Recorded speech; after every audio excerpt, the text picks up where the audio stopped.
Hello,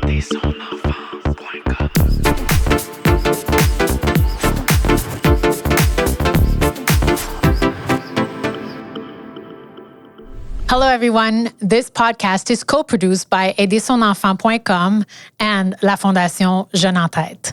I'm your host, Stéphanie, and today I'll be speaking with Maxyme, who will share her story of intimidation. Maxyme, thank you for being here. Thank you for sharing your story. Tell me, Maxyme, when did intimidation, arrive in your life? Can you take me back to when it all started? Yes, of course. So it started when I was in first grade.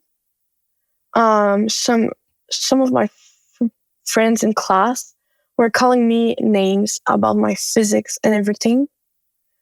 So that's like when. What were they telling you? Because I'm fat, I have no friends.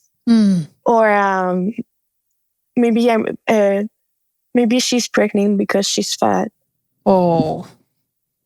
And you were like 7 years old, and those were the comments that were made by your classmates? Yeah. That's a lot to take in. How did you receive those comments? What was the emotion going through you?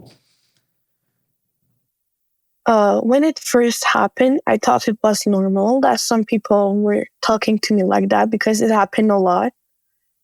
But when I started talking how I feel with my parents, that's when I realized that it wasn't something that it's supposed to be normal, That's when it hit me that everything that I was living in school was not normal. Not normal. And what did they say? What did your parents tell you when you first told them what was going on? First, they told me that it was normal because, not that it was normal, but like that's life. It happens. Yeah. Oh, yeah. Some people are bad or anything like that, Yeah. Yeah. That's when it hit me that everything that I was going through at school wasn't normal. It wasn't normal. So what happened in primary school to make things stop?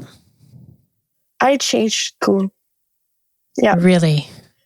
When I was in fourth grade, I decided to tell my parents that I want to change school. And actually, it was one of the best decisions that I took in my whole life. Wow. Good for you. Yeah. Good for you. So it came to that point.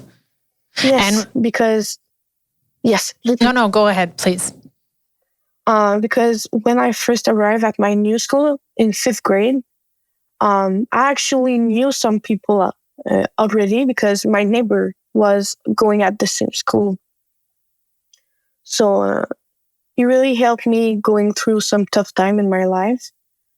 So I think when I found out I was going at the same school as him, I got some courage that happened to live in me.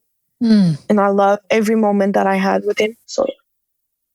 And you probably realized then the difference between that school and the other school. Oh yeah. That's a big difference between the both of school, yeah. But then, high school started, and I guess... Yep.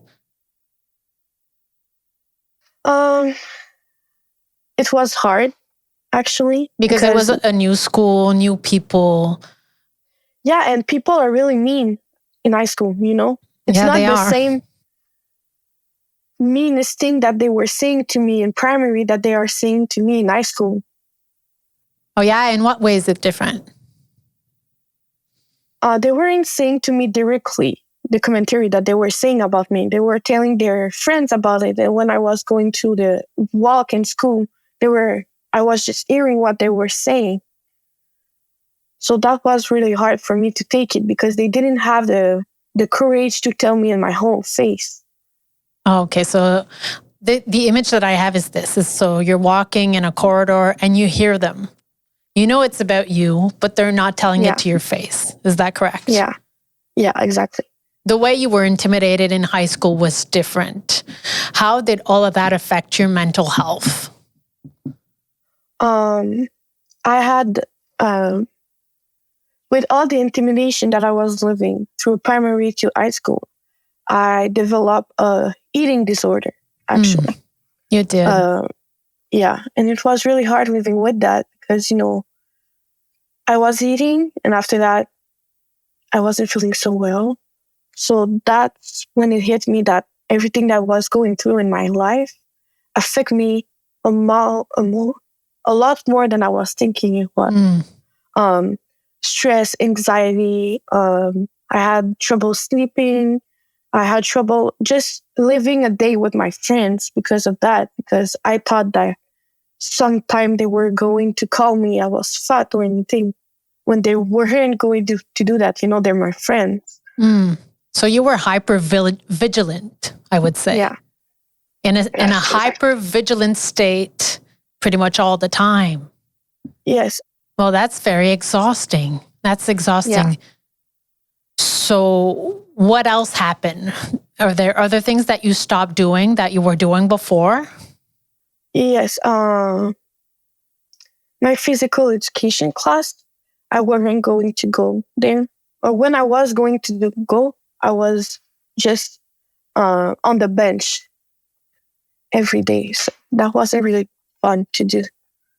So you were trying to avoid the comments? Yes.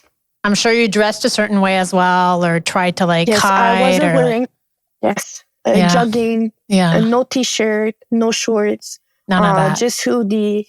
Tell me, what changed? Because I know you're in a different place. I know intimidation is still going on, but I think in terms of self-esteem, you're doing a good job. Yes. So what changed? Actually, I started going to the gym with my dad. Okay. That really helped my self-confidence. So what was the goal first? Was it to lose weight or was it to gain? Yes. Yeah. Yes. But you realized that going to the gym, it's not about the weight. No. It's a lot about muscles and not weight. And when I learned that I wasn't going to lose weight, I started telling myself, I will no longer going to the gym. But when I see my body change, just my muscles and everything, I said fun. And I started going more. And with my sister and everyone around me, it was like part of pleasure, actually. Yeah. It's very interesting because it probably also changed your posture. The way you walk. Yeah, a lot. The way you hold yourself more up. Confidence. In terms of school, what did you say to the school? What did you do to make things stop? At my school, we have a little box in the cafeteria when we can put the letters that we are writing about intimidation that we want to call it out. I put a letter when I was in secondary 1. I'm in secondary 5 and I don't have any answer of that letter. So You've got to be kidding me. So tell me, what sort of advice would you have for parents whose child is going through the same thing as you? Talk about intimidation. Just talk about it, and that intimidation is not okay. That the person that is giving the commentary to other people is probably not okay himself. And the person that is receiving the commentary is not okay either. And what would you tell your little self? That right now I'm in a better place and that everything is going pretty fine, actually. That things are going to be okay. Oh, yeah. Oh, yeah. And don't let people put you down. You need to value yourself and what you're really capable of doing and not what the other person tell you to be or to do. Yeah, that's a big realization I think that you've made, is that there's a difference between what people say of you and what you think of yourself. And the value is in what you think of yourself and not the other way around. So that's something that you have in your little baggage at this point in time because of this journey that has been, I must say, Maxyme, just very, very long for you. And so much perseverance on your end. So I wanted to thank you. Thank you for sharing your story. And I think you're not also very brave. I think you're very strong. And I think what you know now about yourself is going to help you throughout this lifetime. And not everyone has that rock, has that self-value rock in their luggage, but you do. So thank you so much. In the next segment, we will speak about our role and responsibilities as parents when it comes to intimidation.